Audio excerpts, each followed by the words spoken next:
health care system से यामना मोइगी अदु अदा तौबा यामना लग्जरियस ओइबा लाइफ अमदा आई लाइरे ना नारकनो यागदरने आई लाइक त मोइ यागदरने सिदी कॉमन ओइबा एरिया अमदा अखोइगिदी अंगांग स्कूल थिलकपदा हॉस्पिटल सकपदा अखोइसे आईगी लाइफ सी कयाम लग्जरियस ओइबा लाइफ नुदा अदुदा एक्सपोज तौना लेरेबको अस अंगांग थिलकपदा एसयूवी गाड़ी दा तोंग मम्मा मता त के धर्म मसा मबादी हॉस्पिटल लाकपसिदा पूरा पूरी फैशन शो फिल्म कुंभ सपदौना लाकनरेबको सीदी अखोइगी सोसाइटी की परसेप्शन सु होंदोकबो सुमी को जनरल परसेप्शन सु होंदोकबो सुमी एट द सेम टाइम लेंगांगनसु लेरिबा सिंगसिदा करी करी इंटरवेंशन तौबो यागे हाइबसे मतम सा लखरकदबनेबा नत्रगदी अखोइगी कइनोसे याम लाइबक थिनिंगाय ओय अदुना लाइबा पोट मयाम सिंग असिदेदा सिस्टम ना अखोइसे कंट्रोल तौद्रेबा अखोइगी लेबाक की लेरिबा लेंगा की लेरिबा हॉस्पिटल सिंग कइसिंग अद कइदोबगी नो मोइना आइन लेंगा ता हाइनिंगबदी अखोइदा प्राइवेट लैबोरेटरी मैम लेरे प्राइवेट हॉस्पिटल मैम लेरे अखोइगी इंडिया की लेरिबा कइनोसे प्रिएम्बल दे यंगबियोबा India is a socialist secular socialist democratic republic country हाइबनेबको मागी प्रिएम्बल अदुदे मेडिकल की लेरिबा प्रैक्टिशनर सिंगदा एजुकेशन दा मागी सोशलिस्ट कंटेंट तो कराय वाइदे यावरिगे सोशलिस्टिक कंटेंट तो हाइदी प्राइवेट स्कूल तौबदा नत्रगना प्राइवेट हॉस्पिटल लिंखपदा गवर्नमेंट मागी रेट तो लेपरा लैबोरेटरी फ्री अमगी रेट से गवर्नमेंट लेपरा प्राइवेट तौ कैसु काइदे मागी लेरिबा हापम तौबा जीएसटी की करीगे अमगी अमगी लेरमन हापु मोइ डॉक्टर गाक्ते लोइ खंगी नत्रो केएफटी अम तौबदा एलएफटी अम तौबदा नता अल्ट्रासाउंड अम तौबदा लुपा क्या संगी अदिगी कंप्लीट होमोग्राम तौबदा मागी मटेरियल दु लैबा कांदा लुपा क्या संगी लोइ खंगी नत्राबा अदु खंगीबा पोतुना मोइना लेरिबा लेंगा की हेल्थ डिपार्टमेंट ना कदुबगी प्राइवेट हॉस्पिटल अमदा नत्रगन प्राइवेट हेल्थ केयर अमदा नत्रगन लैबोरेटरी टेस्टिंग अमदा पैसा से असुकते हेना लौबा यारोय न मोइ नोटिफिकेशन थोकते बरं करिनो रेट अम थोकदम नत्राबा सोशलिस्टिक कंटेंट मेंटेन तौगदम नत्राबा आई लौनिंग रेट अम लौबा याब्राबा कदुबगी मोइना मेडिकल आईडी चाही कुन नत्रगा चाही तरा अनाबा लायेंग बला अब मी अमना अननेसेसरी ओइबा टेस्टिंग मैम थारी मरम करिनो कदोबगी मा मेडिकल प्रोफेशन दा माउंडा तंबोइबा मागी प्रैक्टिशनर मैम सिंग अदो माना अननेसेसरी ओइबा को अनरिलेटेड ओइबा टेस्टिंग रिपोर्ट मैम माना खुम टेस्टिंग रिपोर्ट लोइना थारगा जगत पुनमखि येंगा लागा दुदागदी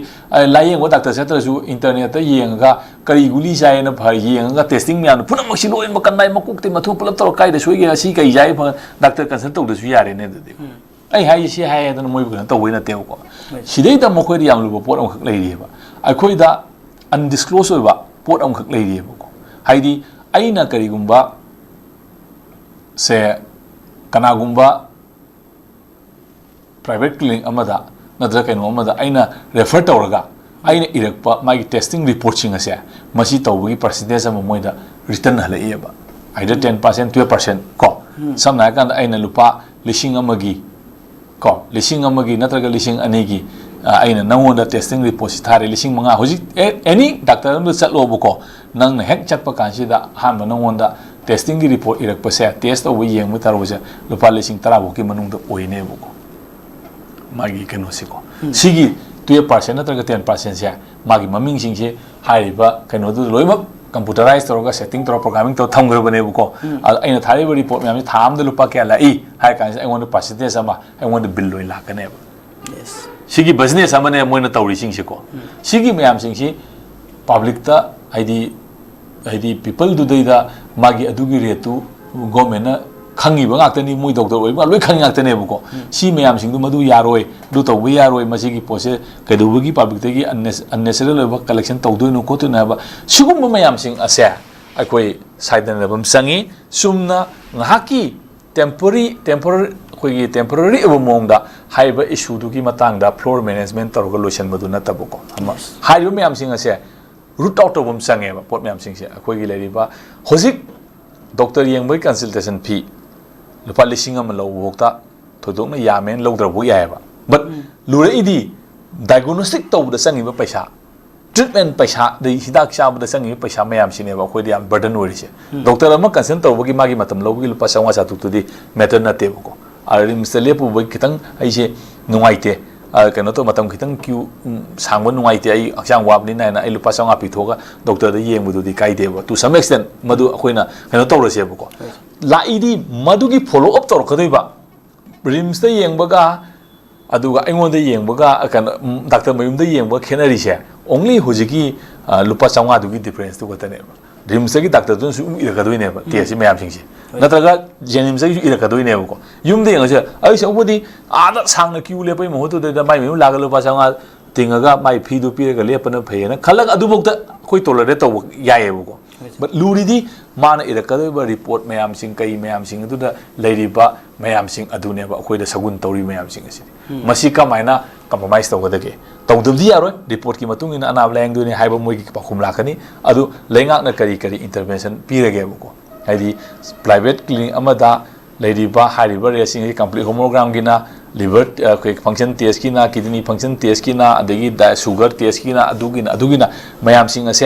haiba mayam sing ase moidadi private tawjage haiba satpa kambu sing adudadi magi tax ki GST ki kari gi amagi income tax mayam le rongane ko adu mayam sing etor matungda sangiba material component du moigi practice ki component hapsela kanda adugi rate to justify tawtri kari gino yes percentage sama government pas tahum thoktra ba masi tor matungda madugi benefit to phanganna bagi damakta loop sing sina demand tawda adagi area do happyo yes akoina hygienic ni ko concentration pa to the amoromda to some extent kharabu koi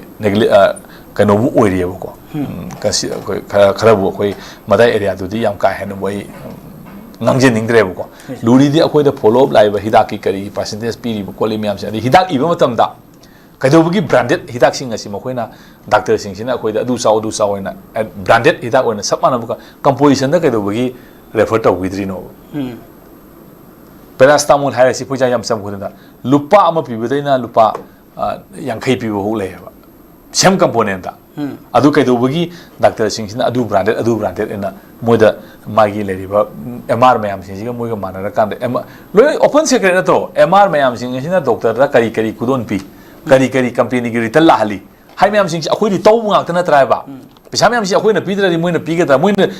through agent du moina oibai wa ne ba but collection du de ngoni khongal ine ba laiba patient sing degi sigi mayam sing ase masi regulate to bom sange sumna adu gi wana taba ngaki temporary na taba lairiba diagnosis center da hidak yoliba sing asida doctor sing asina mase with law implementation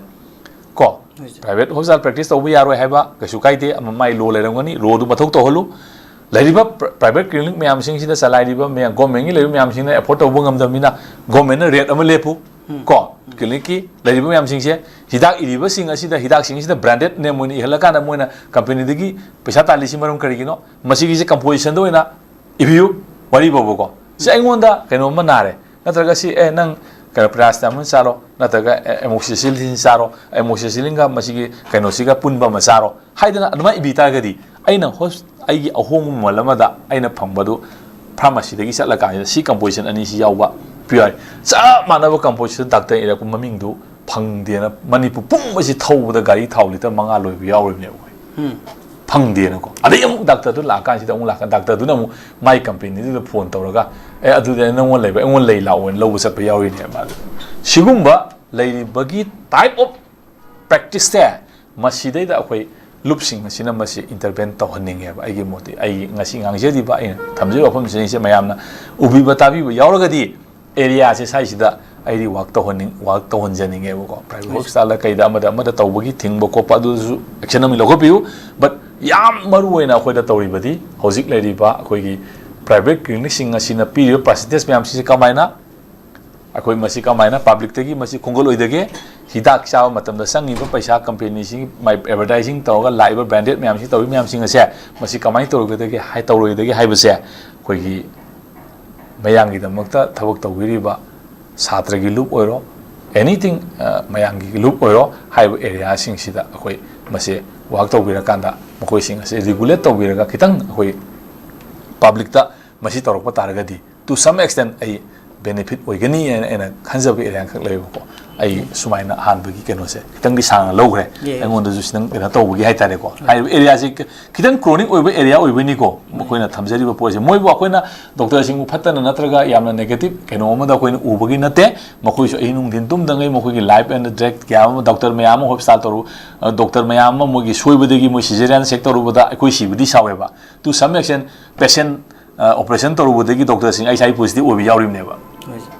moi da su ko ade hepatitis bo ho yawrim neba ꯃꯔꯝꯗꯤ ꯃꯁꯤ ꯀꯝꯃꯨꯅꯤꯀꯦꯕꯜ disease ꯑꯣꯏꯕꯅꯤꯅ ꯀꯩꯅꯣꯝ ꯈꯨꯖꯤꯡ ꯃꯅꯥꯛꯇꯨꯗ E ꯊꯣꯛꯈꯤꯕꯗ ꯀꯩꯗꯧꯕ ꯁꯣꯏꯕꯗꯒꯤꯀꯣ ꯃꯣꯏꯗꯁꯨ ꯌꯥꯎꯔꯤꯕꯅꯦꯕ ꯃꯁꯤ ꯑꯩꯈꯣꯏꯅ ꯑꯗꯨꯁꯨ ꯎꯐꯝ ꯊꯣꯛꯑꯦꯕ ꯑꯩꯈꯣꯏꯅꯀꯣ ꯊꯕꯛ ꯇꯧꯕ ꯀꯥꯟꯗ ꯃꯁꯤ ꯃꯌꯥꯝꯁꯤꯡ ꯂꯣꯏꯅꯃꯛ ꯎꯔꯒ ꯇꯧꯕꯇꯕꯨ ꯑꯩꯈꯣꯏꯗ ꯍꯥꯏꯔꯤꯕ ꯗꯣꯛꯇꯔꯁꯤꯡ ꯑꯗꯨꯅ ꯇꯧꯔꯤꯕ ꯔꯤꯛꯁꯇꯨꯁꯨ ꯑꯩꯈꯣꯏꯅ ꯏꯀꯥꯏ ꯈꯨꯝꯅꯕ ꯊꯣꯛꯏ ꯑꯦꯠ ꯗ ꯁꯦꯝ ꯇꯥꯏꯝ ꯍꯥꯏꯔꯤꯕ ꯃꯌꯥꯝꯁꯤꯡ ꯑꯗꯨꯒꯤ ꯃꯅꯨꯡꯗ ꯑꯩꯈꯣꯏꯒꯤ ꯄ꯭ꯔꯖꯥꯗꯒꯤ ꯁꯒꯨꯟ ꯇꯧꯔꯤꯕ ꯂꯨꯠ ꯇꯧꯔꯤꯕ ꯃꯌꯥꯝꯁꯤꯡ ꯑꯁꯦ ꯃꯁꯤꯁꯨ ꯑꯩꯈꯣꯏꯅ ꯔꯤꯒꯨꯂꯦꯠ ꯇꯧꯔꯒ ꯆꯨꯝꯊꯣꯛꯅꯕ ꯍꯣꯠꯅꯕ ꯃꯊꯧ ꯇꯥꯏꯌꯦꯕ ꯑꯗꯨꯅꯦꯕ ꯑꯩꯈꯣꯏꯒꯤ ꯁꯤꯚꯤꯜ ꯁꯣꯁꯥꯏꯇꯤ ꯒꯣꯔꯃꯦꯟ ꯑꯗꯨ ꯑꯗꯥ ꯂꯩꯔꯤꯕ ꯃꯌꯥꯝꯁꯤꯡꯁꯦ ꯑꯩ ꯏꯁꯥꯒꯤꯁꯤꯗꯩꯗ ꯑꯩ ꯁꯨꯃꯥꯏꯅ ꯑꯩ